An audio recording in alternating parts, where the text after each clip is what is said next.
Doutor Enéas, o profeta solitário. Existe um tipo específico de dor na vida pública que poucos conseguem suportar, ser entendido apenas depois que silêncio definitivo se impõe sobre a voz. Enéas Ferreira Carneiro carregou esse fardo desde o primeiro debate presidencial em que foi obrigado a explicar o óbvio para quem preferia não ouvi-lo. Para alguns, um homem obcecado, marginal, visionário perigoso. Para outros, um gênio incompreendido cujas ideias estavam décadas à frente de sua época. A verdade, como sempre acontece nos interstícios entre as certezas absolutas, reside em território mais complexo. Nascido no Acre em 5 de novembro de 1938, filho de família tradicional que valorizava estudo e disciplina militar, Enéas cresceu em um Brasil que estava aprendendo a conviver com sua própria identidade nacional após anos de ditadura e promessas econômicas frustradas. Sua formação foi excepcionalmente diversa para os padrões brasileiros. Médico cardiologista, formado pela Universidade Federal do Rio de Janeiro, completou residência médica antes de seguir para física nuclear na mesma instituição. Depois veio a matemática, o magistério universitário, o serviço militar ativo. Não era comum ver alguém acumular tantas especializações distintas em carreiras aparentemente desconexas. A maioria das pessoas se contenta em dominar um campo. Enéas recusava essa limitação. Quando decidiu entrar na política em 1989, fundando o Partido de Reedificação da Ordem Nacional, muitos já sabiam que estavam presenciando algo diferente. Mas pouco compreendiam a magnitude daquela diferença. Sua primeira campanha presidencial terminou com um número irrelevante de votos, segundo os parâmetros convencionais da disputa. Ninguém levava a sério um candidato que falava de indústria nuclear, soberania energética e projeto de nação forte enquanto os demais disputavam preferência por modelos econômicos superficiais. O establishment político encontrou a solução perfeita para lidar com aquele incômodo, classificá-lo como excêntrico, tratar suas propostas como fantasias de lunático, transformar seu nome em piada de telejornal. A estratégia funcionou inicialmente. Quem consegue levar a sério alguém que propõe programa nuclear militar enquanto o país enfrenta hiperinflação e instabilidade crônica? A resposta parece óbvia quando escrita. Ninguém. Ou quase ninguém. Mas o problema de classificar ideias complexas como absurdas baseando-se apenas em timing econômico é que o tempo eventualmente demonstra quem estava certo e quem apenas preferiu conforto cognitivo. O segundo mandato de campanha presidencial, em 1994, trouxe algo inesperado. 4 milhões de votos. Número impressionante para quem continuava sendo tratado como palhaço pelos grandes veículos de comunicação. A fórmula de Enéas começava a mostrar fissuras no discurso convencional. Suas frases de efeito, especialmente aquela que se tornaria seu trademark, "Meu nome é Enéas", repetida obsessivamente em cada entrevista, não era mania irracional como se pretendia fazer crer. Era afirmação deliberada de presença. Quando você é sistematicamente ignorado ou ridicularizado, declarar seu nome torna-se ato revolucionário. É dizer ao sistema, eu estou aqui, existo, mereço ser ouvido. Mas a verdadeira virada aconteceu quando Enéas começou a desenvolver suas ideias mais controversas. Defendia que o Brasil deveria investir pesadamente em tecnologia nuclear, incluindo o desenvolvimento de bomba atômica como ferramenta de dissuasão estratégica. Para muitos especialistas em relações internacionais, proposta suicida para país em desenvolvimento. Para o público que começava a prestar atenção, sinal de alguém pensando em termos de potência global enquanto outros discutiam cotas parlamentares. É aqui que surge conexão interessante com princípios estoicos fundamentais. Epicteto ensinava que devemos distinguir cuidadosamente entre o que depende de nós e o que não depende. A opinião alheia, segundo o estoicismo clássico, não está sob nosso controle. Reagir emocionalmente a críticas injustas é desperdício de energia vital que deveria ser canalizada para ações concretas. Enéas nunca parecia perturbado pelas zombarias dos adversários. Continuava defendendo suas posições com a mesma intensidade, independentemente de quantas gargalhadas recebesse. Essa resiliência emocional não era mera teimosia. Era a prática consciente de filosofia estoica aplicada à vida pública. Alguns poderiam chamar isso de obsessão patológica. Outros reconhecem disciplina mental rara. A linha entre obstinação e determinação virtuosa é tênue. Depende do resultado final e da percepção histórica. Enéas morreu em 6 de maio de 2007, sem ver muitas de suas ideias implementadas durante sua vida. Mas seu legado sobreviveu através dos milhões que votaram nele e continuam estudando suas propostas. Há paralelos fascinantes entre a trajetória de Enéas e movimentos contemporâneos de pensamento masculino como Red Pill e Me Too. Não se trata de identificação direta com ideologia específica, mas compreensão de dinâmicas psicológicas compartilhadas. Ambos envolvem indivíduos ou grupos que chegam a conclusões contradizendo narrativas dominantes e enfrentam um ostracismo social por isso.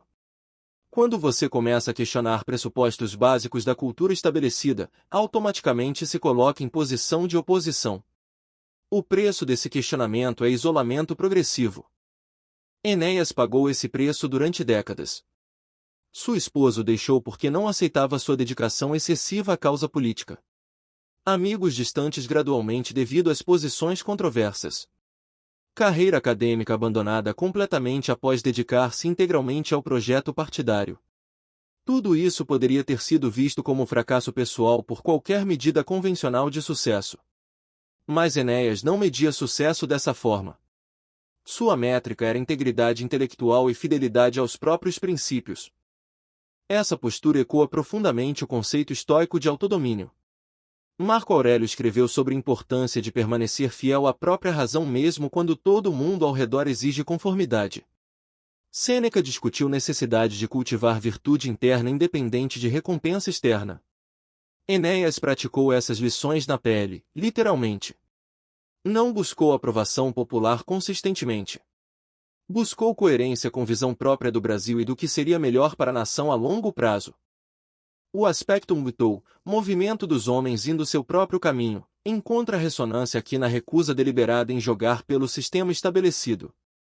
Mutou prega autonomia masculina, rejeição de estruturas sociais tradicionais que exploram homens, construção de vida independente de validação feminina ou institucional. Enéas aplicou lógica similar à esfera política pública. Decidiu não depender de aprovação do partido tradicional, mídia estabelecida ou academia convenciona. Construiu sua própria estrutura partidária, produziu suas próprias análises econômicas e técnicas, falou diretamente ao povo através de canais alternativos. Isso não significa isolamento completo. Significa autonomia estratégica. Enéas manteve alianças quando convenientes, recusou quando comprometia princípios. Essa flexibilidade tática dentro de rigidez doutrinária é habilidade rara. Muitos presos em ideologias rígidas perdem capacidade de navegar realidade prática. Outros tão pragmáticos que esquecem valores fundamentais. Enéas conseguiu equilibrar esses extremos com notável maestria. Outro ponto crucial envolve a questão do que constitui loucura versus genialidade. História está repleta de exemplos de indivíduos considerados lunáticos durante vida e venerados após morte. Copérnico, Galileu, Van Gogh, Nietzsche, todos foram diagnosticados com desequilíbrio mental por seus pares contemporâneos. O padrão é consistentemente o mesmo: pessoas que antecipam mudanças estruturais em campos específicos recebem classificação psiquiátrica antes de serem reclassificadas históricas como visionários. Enéas segue esse padrão observável. Suas propostas nucleares pareciam absurdas quando apresentadas. 30 anos depois, programas nucleares militares são realidade estabelecida em países emergentes como Índia, Paquistão, Coreia do Norte. O que era fantasia maluca tornou-se estratégia geopolítica válida. Sua defesa de industrialização pesada brasileira foi descartada como nostalgia desenvolvimentista obsoleta. Hoje, economistas sérios debatem retorno de políticas industriais estratégicas para garantir soberania tecnológica nacional. A ironia cruel é que diagnóstico social frequentemente se revela erro retrospectivo. Quem define loucura é consenso temporário, não verdade objetiva. Enéas sabia disso. Provavelmente por isso não se abalava com rótulos negativos. Entendia que julgamento histórico opera em escalas temporais muito maiores que ciclos eleitorais ou cobertura midiática imediata. Há também dimensão masculina específica nesta narrativa que merece atenção. Enéas representava tipo de masculinidade em extinção, intelectual disciplinado, autoritário sem pedir desculpas, confiante sem arrogância, emocionalmente resiliente. Não se dobrava sob pressão social.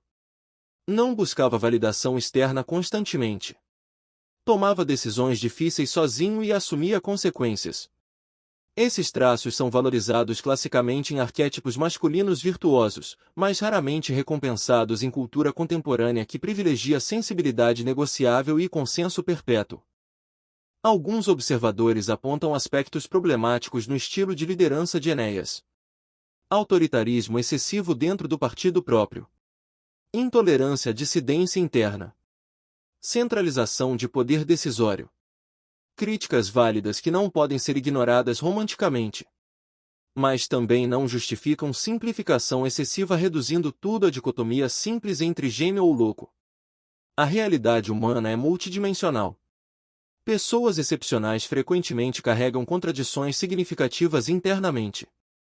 A conexão com princípios Red Pill aparece na análise crítica de estruturas de poder. Red Pill sugere que sistemas sociais operam com incentivos ocultos que beneficiam grupos específicos enquanto prejudicam outros. Enéas aplicava essa lógica à economia nacional e política internacional. Identificava dependências estruturais do Brasil em relação a potências estrangeiras. Denunciava acordos comerciais desvantajosos mascarados como cooperação mútua. Propunha autonomia estratégica baseada em autossuficiência tecnológica. Essa visão desencantada da realidade não é pessimismo cínico. É reconhecimento lúcido de como sistemas realmente funcionam versus como dizem funcionar. Enéas não aceitava retórica oficial superficial. Investigava interesses reais por trás de discursos públicos. Essa metodologia analítica é fundamental tanto para a filosofia Red Pill quanto para pensamento estratégico sério. A pergunta inevitável permanece: Enéas tinha razão? Resposta honesta exige distinção entre áreas específicas. Sobre programa nuclear, parcialmente. Brasil possui ciclo tecnológico nuclear civil desenvolvido, mas decisão política de não desenvolver armas permanece consenso entre elites técnicas e políticas. Sobre industrialização estratégica, tendências atuais sugerem revisão possível desse consenso. Sobre soberania energética, amplamente aceita hoje como objetivo legítimo. Sobre estilo político pessoal, polarizador intencionalmente, eficaz para mobilizar base, limitado para construir coalizões amplas. Essa avaliação matizada evita erro comum de hagiografia ou demonização indiscriminada. Reconhece conquistas reais sem romantizar defeitos importantes. Permite aprendizado genuíno da experiência particular sem cair em adoração cega ou desprezo total. Para homens contemporâneos buscando modelos de masculinidade autêntica, Enéas oferece lições valiosas apesar de limitações. Disciplina intelectual profunda sem arrogância acadêmica. Resiliência emocional frente à hostilidade sistemática. Coerência entre princípios e ações práticas. Autonomia de pensamento independente de pressão social. Capacidade de falar verdades inconvenientes sem hesitação paralisante. Estes não são atributos comuns.